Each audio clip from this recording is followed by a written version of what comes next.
Hello, this is Mirrakhimov speaking. I'm one of the cardiac anesthesiologists at the University of Kentucky, and today we'll be talking about pressors and inotropes which exert their function through sympathetic receptors. I have no conflict of interest to report for this presentation.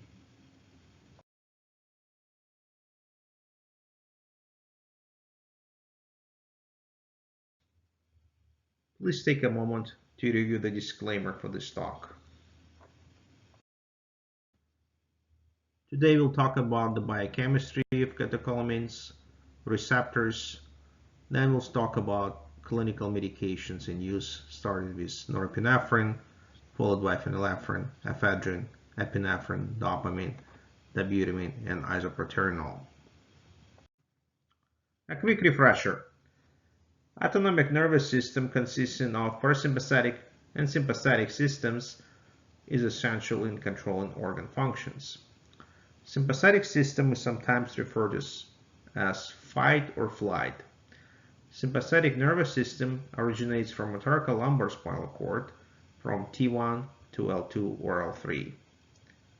On this pictorial on the bottom left, you see that preganglionic neurotransmitter in the sympathetic nervous system is acetylcholine and postganglionic receptor is nicotinic. However, the primary neurotransmitter at the nerve terminal for the sympathetic nervous system is norepinephrine. This is sometimes tested on a relevant exam. Let's review the biochemistry and synthesis of catecholamines. The precursor is amino acid called phenylalanine, which is then converted into tyrosine via phenylalanine hydroxylase, eventually to dopamine, norepinephrine, and epinephrine. You see that certain chemicals play an important role in facilitating the synthesis of catecholamines, such as, for example, vitamin B6 for dopamine, vitamin C for norepinephrine, and cortisol for the formation of epinephrine. The metabolism and degradation of endogenous catecholamines occur via two enzymes such as COMT, which stands for catecholamine O-methyltransferase, and MAO, which stands for monoamine oxidase. You see that the end products of catecholamine degradation include HVA, which stands for homovanillic acid, and VMA, which stands for vanillin mandelic acid. These acids and bioassays can sometimes be used in the diagnosis and workup of hypercatecholaminergic states, such as, for example, paraganglioma, neuroblastoma, and pheochromocytoma. Let's go through the receptors which are responsible for catecholaminergic transmission. Again, this is not an exhaustive list, but rather a focused one for this talk. Alpha-1 receptors are located in the vascular smooth muscle and in the liver. Activation of these receptors leads to increase in vascular smooth muscle contraction and increase in vascular tone. Activation of alpha-1 receptors in the liver leads to gluconeogenesis. Alpha-2 receptors are located in the presynaptic terminals, platelets, pancreatic islet cells, and smooth muscle. Activation of alpha-2 receptors leads to inhibition of neurotransmitter release, vasoconstriction, platelet aggregation, and reduced secretion of insulin. Beta-1 receptors are located in the heart and the kidneys, and activation of beta-1 receptors leads to positive inotropy, positive chronotropy, and stimulation of release of insulin. Beta-2 receptors are located in the smooth muscle, liver, and bronchioles. Activation of beta-2 receptors leads to smooth muscle relaxation and inhibition of insulin release. Dopamine-1 receptors are located in the kidneys, mesentery, brain, and the heart. And activation of dopamine-1 receptors leads to vasodilation. Let's talk a little bit about the molecular pathways. First, we'll talk about the GQ pathway relevant for alpha-1 receptors. The activation of GQ receptors lead to activation of phospholipase C pathway and increased release of calcium from the sarcoplasmic reticulum and increase muscle contraction, such as, for example, in the vascular smooth muscle, leading to vasoconstriction. Next, we'll talk about the GS pathway, which are common for alpha-2 receptors, beta-1, and beta-2 receptors. Activation of GS pathway leads to an increase in cyclic AMP, or adenosine monophosphate, within the cell. And when we are talking about the cardiac muscle, such as B1 receptor, it typically leads to increase in muscle contraction. And when we are talking about the B2 receptor in the vascular smooth muscle or bronchial smooth muscle, you typically see muscle wall relaxation. Again, take a look and review these slides for molecular pathway because sometimes it is tested on a relevant exam. So before we start talking about individual medications, I think it is important for us to understand that sometimes the effects on vasoconstriction, inotropy, and vasodilation can depend on the dose of the medication. On this graph, which was taken from the Hensley Practical Approach to Cardiac Thoracic Anesthesia book, Seventh edition, on the y-axis you see vasoconstriction above the baseline, and below the baseline you see predominantly vasodilation. And the x-axis is inotropy. For example, you see that low-dose epinephrine and low-dose dopamine typically have modest inotropic activity and some vasodilation activity as well. When we are talking about medium-dose dopamine, for example, or high-dose dopamine or high-dose epinephrine, in addition to inotropy, we see that actually vasoconstriction effects start to predominate. Please take a moment to review this graph. We'll start by discussing norepinephrine, which is probably the most commonly used vasopressor worldwide. Vasopressor activity is mediated by alpha-1 receptor and alpha-2 receptor on the vascular smooth muscle. Norepinephrine has modest inotropic activity, which is mediated via beta-1 receptors. The heart rate doesn't tend to go up much, typically because of reflexive heart rate decrease due to increased afterload via alpha-1 and alpha-2 receptors. Indication for norepinephrine administration include distributive shock, such as, for example, septic shock or postoperative vasoplegia after cardiac surgery.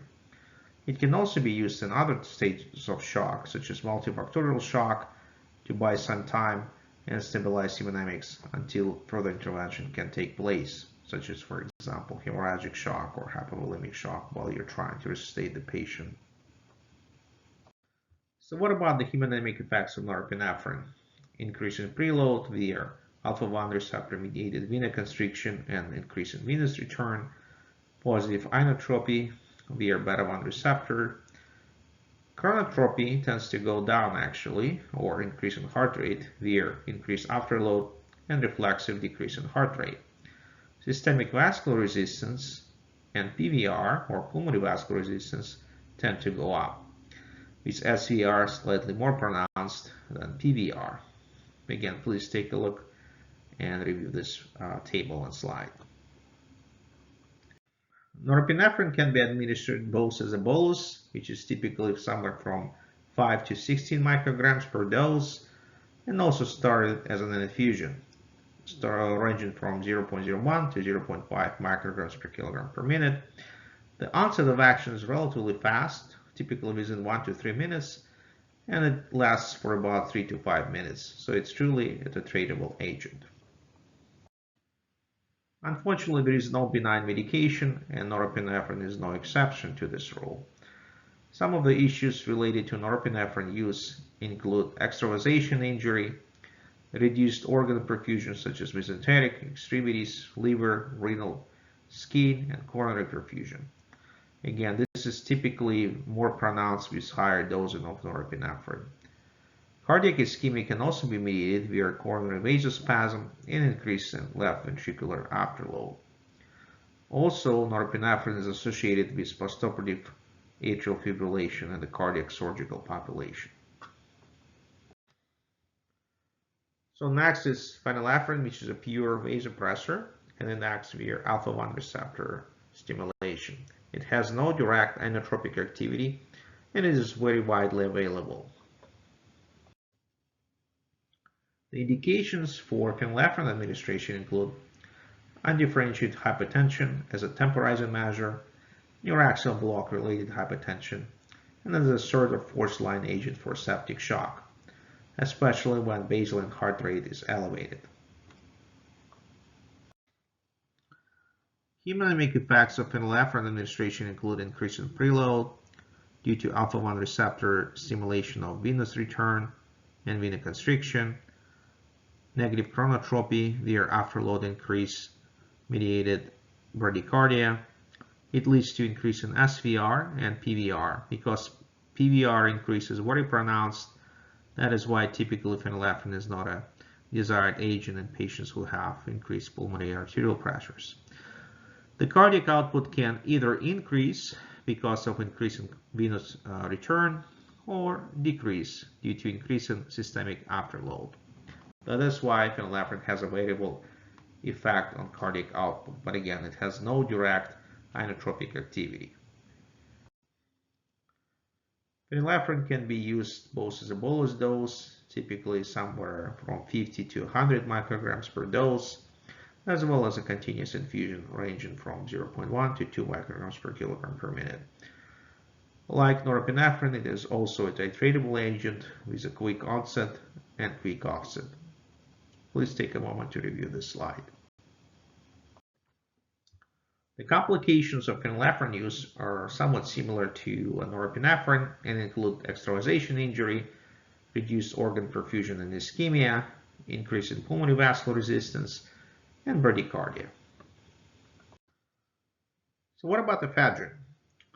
Ephedrine is a synthetic sympathomimetic. Most of its action actually stems from indirect stimulation of norepinephrine release from synaptic vesicles.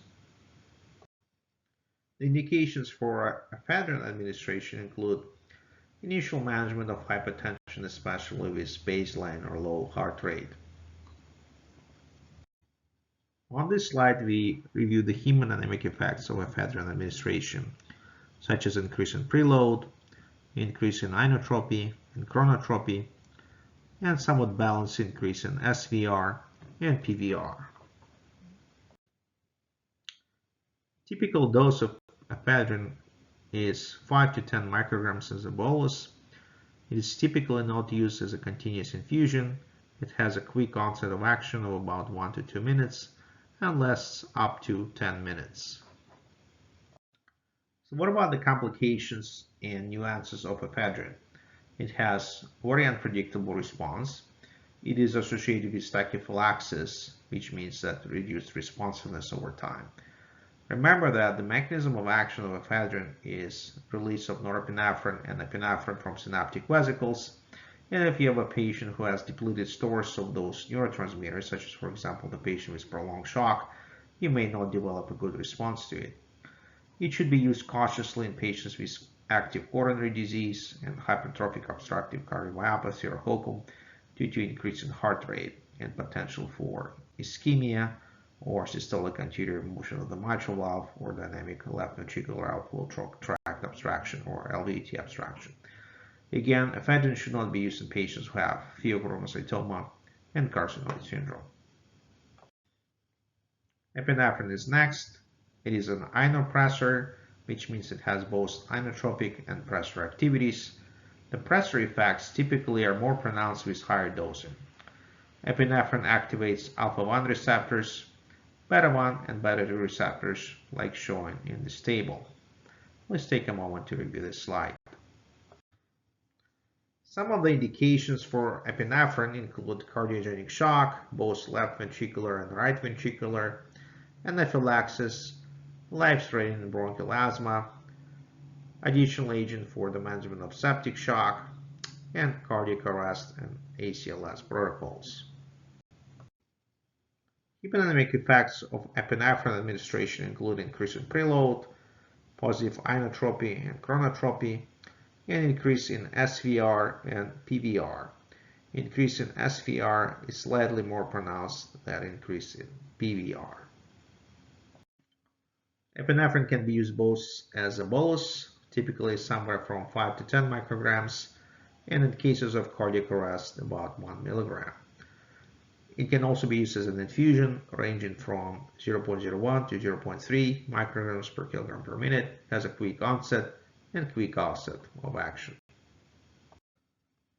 Some of the complications and nuances of epinephrine use include tachycardia, which can be desired or undesired depending on the patient and the clinical circumstance.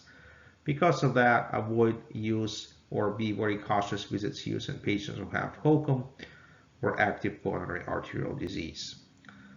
Avoid high-dose epinephrine in patients with local anesthetic systemic toxicity, and a typical recommended dose for last-related cardiac arrest include 1 micrograms per kilogram per dose. It can lead to hyperglycemia, elevated lactic acid, organ ischemia, and can also produce extravasation injury. Let's review dopamine. It has vasodilating, vasoconstricting, and inotrope action depending on the dose. Dopamine mediates its effects via dopamine 1, beta 1, beta 2, and alpha 1 receptors. Also, activation of dopamine receptors can lead to vasoconstriction via increase in release of norepinephrine. The indications for dopamine use include cardiogenic shock, septic and distributive shock, hemodynamically significant bradycardia. It may improve renal perfusion and natriuresis or urine output, but again, this doesn't necessarily translate into improved renal outcomes. Let's talk about dopamine dosing and some relevant hemodynamic effects. The dosing of dopamine can be broken down into 3 main groups, such as low dose, medium dose, and high dose. Again, on this table, you see that the low dose is 0.5 to 2 micrograms per kilogram per minute, and the high dose is more than 10 micrograms per kilogram per minute. Again, every patient is different, and sometimes patients exert certain effects of dopamine with slightly different dosing. But again, it is important to emphasize the principle. Low dose of dopamine administration typically leads to dopamine 1 receptor activation, which leads to vasodilation and decrease in systemic vascular resistance and improved kidney perfusion and urine output. Intermediate dosing, in addition to dopamine 1 receptor, has some beta 1 receptor activation, which leads to increase in heart rate, increase in inotropy, in addition to vasodilation. High dose of dopamine, you activate dopamine 1 receptors, alpha 1 receptors, and beta 1 receptors. You have somewhat more pronounced positive chronotropic and inotropic effects. You also have increase in preload due to venoconstriction. And here, instead of decreasing SVR and PVR, you see an increase in SVR and PVR. And again, increase in SVR slightly predominates increase in PVR with dopamine dose and administration. Dopamine has a quick onset and quick offset of action, and that is why it is a truly titratable agent. So the complications of dopamine administration include proarrhythmogenic effects. Because of increase in heart rate, be very cautious or potentially avoid use in patients who have HOCM and coronary artery disease. It has inferior profile compared to norepinephrine. In addition to that, dopamine can lead to many other complications, especially with high doses, such as organ ischemia and extravasation injury. Dobutamine is next. It's a pure inotrope. It has no vasoconstricting activity. It mediates its effects via beta 1 and beta 2 receptors. The indications for dobutamine include cardiogenic shock, especially with elevated or normal baseline blood pressure, advanced heart failure, and dobutamine can be used in many algorithms and protocols for stress echocardiography, such as, for example, in truly discerning whether the patient has truly severe aortic stenosis or pseudo-severe aortic stenosis. Hemodynamic effects of dobutamine include increase in inotropy, chronotropy, and decrease in systemic and pulmonary vascular resistance. The continuous infusion rate for dobutamine typically ranges somewhere from 2 to 20 micrograms per kilogram per minute. Typically, there is no bolus dosing involved and has a quick onset and quick offset of action. Let's contrast physiologic effects of milrinone to dobutamine. Milrinone is a non-catecholaminergic inotrope, and if you want to refresh, I refer you to one of our lectures on non-catecholaminergic inotropes and pressors. Dobutamine tends to have somewhat higher chronotropic activity, so tends to increase the heart rate a little bit more than milrinone. Both of these agents are potent inotropes. Both of these agents lead to decrease in SVR. However, milrinone can have somewhat more pronounced decrease in pulmonary vascular resistance. That is why milrinone is typically preferred in patients who have elevated pulmonary arterial pressures. The onset of action of dobutamine is about 1 minute, and with milrinone, it typically is 5 to 10 minutes with bolus dosing. And if you don't give a bolus dose and start continuous infusion, it may take at least 20-30 minutes before you will notice any effects of milrinone administration. Duration of action for dobutamine is much shorter, typically is 3 to 5 minutes, and for milrinone is more pronounced, 3 to 6 hours, and even longer in patients who have kidney disease. That is why milrinone sometimes is discouraged in patients who have advanced kidney disease because of prolonged half-life and longer potential hypertension compared to dobutamine. The metabolism of milrinone is via kidneys and dobutamine via COMT and MAO, like we discussed earlier in this presentation. Please take a moment to review this table. Dobutamine is a pro-arrhythmogenic and can lead to tachyarrhythmias. Because of that, be very cautious when using dobutamine in patients who have coronary arterial disease or dynamic LVAT abstraction. It can also lead to hypotension via beta-2 receptor activation. The last medication to review today is isoproterenol. This is a positive inotrope and chronotrope, can be used in the treatment of hemodynamically significant bradycardia, typically as a temporizing measure. It is also quite often used in electrophysiology or EP lab for mapping, and also used in the cardiac operating room sometimes when we want to provoke dynamic LVAT abstraction in HOCM surgery. It has mostly beta-1 and beta-2 receptor activity. There is typically no bolus dosing, and the infusion ranges from 0.01 to 0.2 micrograms per kilogram per minute. It has a quick onset and offset of action. Like dobutamine, isoproterenol is pro-arrhythmogenic, can lead to tachycardia, and that is why very cautious use of these medications in patients with coronary arterial disease and HOCM is advised. So in summary, catecholamine receptors play an essential role in regulating vascular tone and myocardial performance. Vasopressor medications can lead to organ ischemia and extravasation injury. Norepinephrine is a vasopressor of choice for most indications, and pure inotropic medications such as dobutamine and isoproterenol can lead to systemic hypertension via beta-2 receptor activation, and we must be anticipating these effects when using those medications. So this concludes this presentation. I want to thank you for your attention and everything you do for our patients. I wish you all the best and good luck. And if you have any questions, please feel free to email me on this email address presented on this slide. Thank you.